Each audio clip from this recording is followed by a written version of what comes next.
Welcome to What is Your Opinion? Program that gives food for the thought.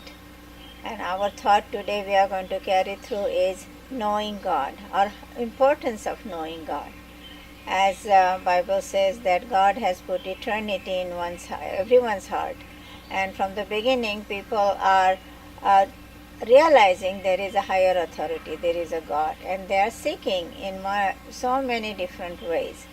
We have a guest speaker today here, Mr. Sunil Albert, and I'm so pleased to have you here from all the way from India, from Aurangabad. Even myself, I am very happy to be with you. And I know that you have studied this subject for quite some time now, and you are eager to share with us. Oh yeah, there is so much when we think about the importance of knowing God. May I read one portion of the scripture and begin? In the Bible we read from Romans chapter 1, verses 18, 19 and 20.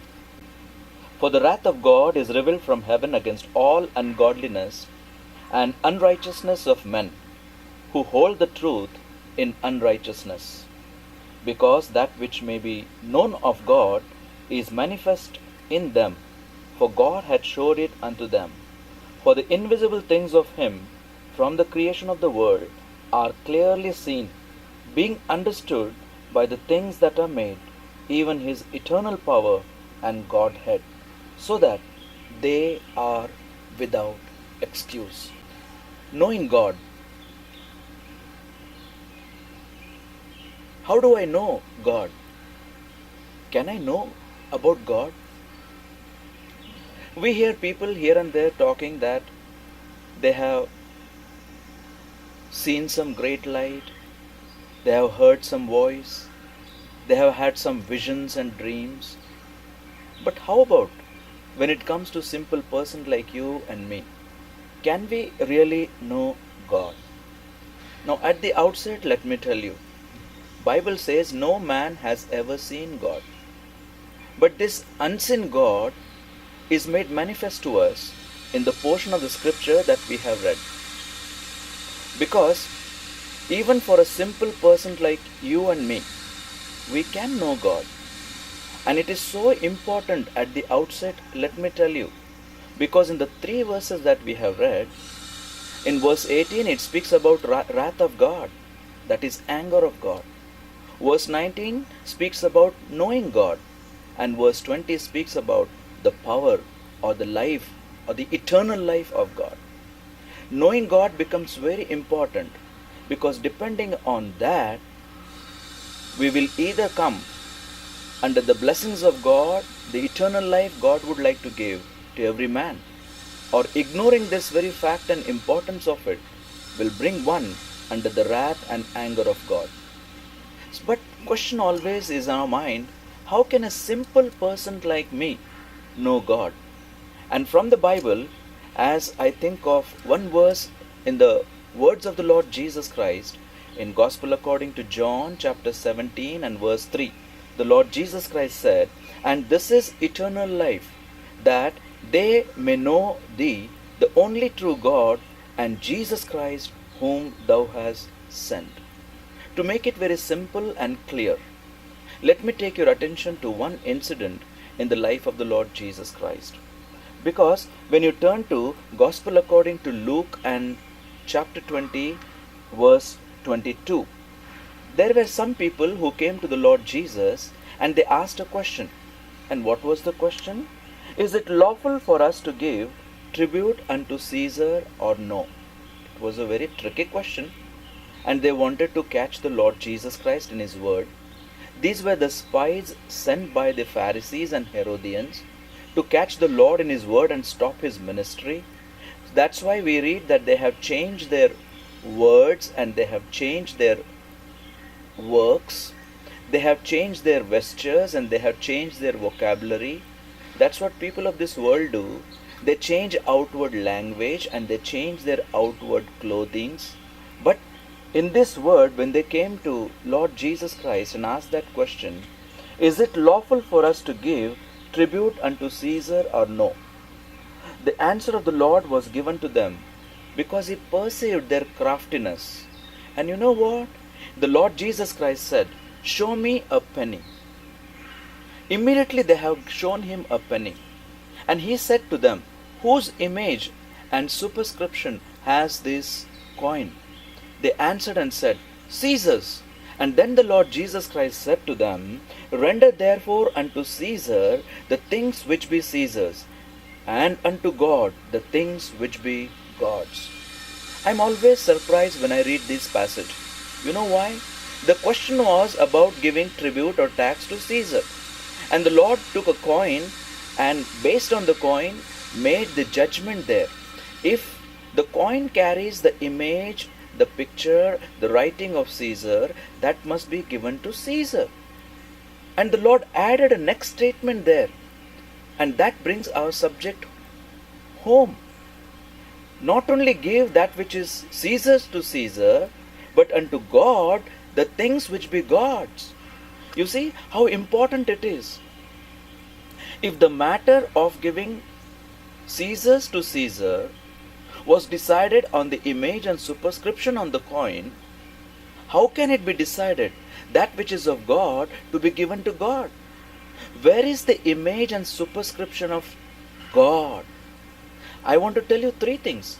If you read Genesis chapter 1 and verse 27, the image and superscription of God is on you, on every one of us. For God has created man in his own image, says the Bible. Secondly, the image and superscription or the writings of God on all your surroundings. Not only on you, but on your surroundings. Look around you. What a beautiful creation. Who can deny? And that's what we have read in Romans chapter 1 and verse 20.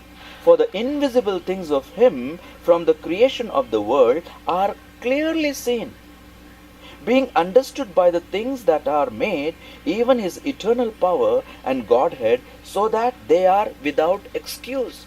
Nobody can deny, looking at ourselves or looking at our surroundings, that there is God or not. There is God, because his image is on you. His image is on our surroundings. But if you read Colossians chapter 1, verse 15, 16 and 17, it says there that the image and superscription of God is not only on you and your surrounding, but also on all your belongings. You take for matter anything that you have, any item, be it your wristwatch, where does that metal come from? The chair that I am sitting, where this metal come from? You take any matter, the clothes that we wear, originally, who is the creator of this?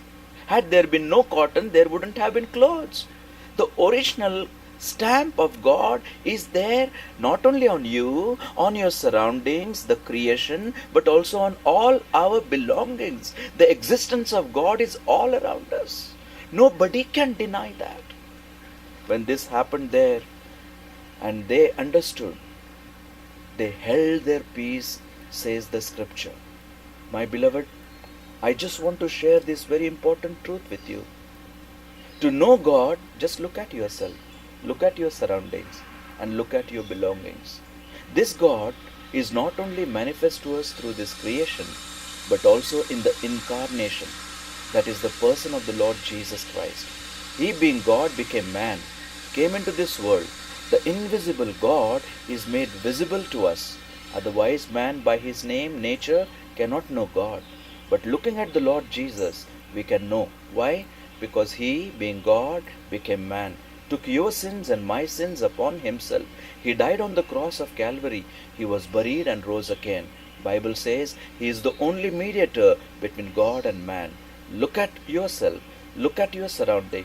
Look at your belongings. Look at the Lord Jesus Christ, and you will know God is there, and that God wants you to know him, because otherwise, if we ignore this very important fact and deny this truth, the wrath of God, the punishment of God, the anger of God is the ultimate judgment for everyone. But if we know this and believe this and accept Lord Jesus Christ as our Lord and Savior, you know what? We are brought into the saving knowledge of God, and we know God's existence, we know God's blessings in our life, and that is through the eternal life that we have through the Lord Jesus Christ. May God bless you and help you to know the importance of knowing God in your life. There you have it. God has stamped on us. We belong to Him, but we don't recognize that and we go on our own way. He wants us to come back, give Him ourselves to Him. Thank you for sharing that thought with us. That is something that we can think of. I think you can think of and spend a few minutes meditating on this, that God wants you. God wants your heart. Give it to Him. And we would like to know your opinion on that, and if you have willing to do this, we would like to help you too. On the screen you will see our contact information. Do contact us and we will be glad to be of any help we can be. Thank you again for coming. Until next time, goodbye and God bless you.